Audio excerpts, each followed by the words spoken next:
بەپێی پشکنینە سەرەتاییەکان لە سلێمانی چەند حاڵەتێکی پەتای کۆلێرا تۆمار کراوە و بەڕێبەری گشتی تەندروستی سلێمانی دەڵێ چاوەڕوانی دەرچوونی ئەنجامەکانی بەغدان. وەزیری تەندروستیش دەڵێ پێویستە هاوڵاتیان خۆیان لە خواردنی سەوزە و خواردنەوەی ئاوی بیر و ئاوی شەمعەکان بەدوور بگرن.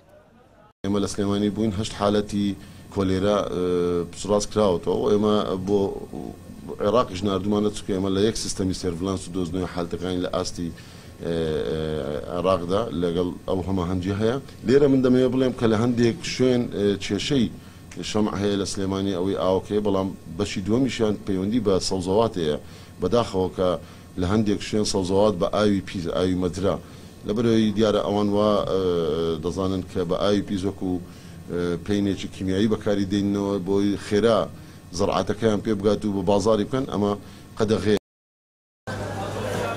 هاتوونەتە دوکانێکی فرۆشتنی سەوزە لە نێو بازاری سلێمانی. ئەم دەڵێ ئەگەر نەخۆشیەکە بە قەدەغەکردنی فرۆشتنی سەوزە بنبڕ بکرێت ئەوان ئامادەن پابەندی بڕیارەکان بن.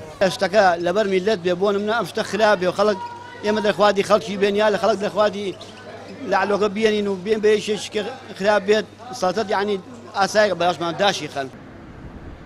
ژمارەیەک شەمعە و بیر لە تانجەڕۆ داخران و قایمقامەتی سلێمانی و تەندروستی سلێمانیش دەڵێن تەنیا لە شەمعە فەرمی و باوەڕپێکراوەکان ڕێگە پێدراوە ئەو بۆ گەڕەکەکان بچێت. ساڵی ڕابردوش ئەم کاتا 10 حاڵەتی توشبوون بە کۆلێرا تۆمار کرا. زۆرێک لە گەڕەکە نوێیەکانی سلێمانی تۆڕی ئاویان نییە و پشت بە ئاوی تەنکەر دەبەستن. ئەوەش جێگەی نیگەرانی و ترسی هاوڵاتیانە. وڵای ئێمە گەڕێکێکی تازەین لەم شارەی سە تازە کەوتین تا ماستەر پلانەوە بە تەنکەر خەڵک ئاوەکرێتتر هەرێکی بەشێوەیە. وەڵی تر ئەوەیە کە ژانی کولەمەرگیە ئەینا ژیانێکی خۆش نییانی بەهاقەت ئەوەی کە بیری نەبێ زۆر بێتاقەتە زۆر ماڵمان ڕۆیشتووە لێرە ڕۆیشتەوە بۆ ناو شار زووسانانتیە. ئاین لە سیاست مەت لە ماڵ خۆمە بیرم هەڵکەندووە ئەرزم کردووە لەبەر خاتریە و ئاوەکەی ڕاکێشاوە ئەوە من دەسڵاتمەیە ئەو ئاوە ڕاکێشم ئەی خەڵکێکە دەسڵاتی نوێچی قەدەغە بکرێ ئاوی تانجەڕۆتان بەکارێنا بە تەنکەر ئیسەیشە خوار باخەت بازێ شوێناتوەزیێ پاکترە هەر خەڵکەی تێنی ئەگەر بۆ خواردنش بەکارێنێ ئای بۆچی بەکارێن ئاو لەکوێ بخۆنەوە خۆگەشتی ناچی ئایم خەتەر بخوات خەڵ پارەی پێ نەبێ ئاویسی بخوات.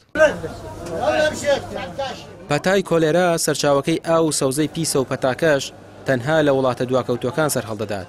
بەشێکیش لە وڵاتیان یان بەهۆی نەبوونی تۆڕی ئاو یان بەژنەکردنی ئەو ئاوێ چەند ڕۆژجارێک پێیان دەدرێت ناچارن پەنا بۆ ئاوی بیر یان تەنکەر و شەمعەکان بەرن.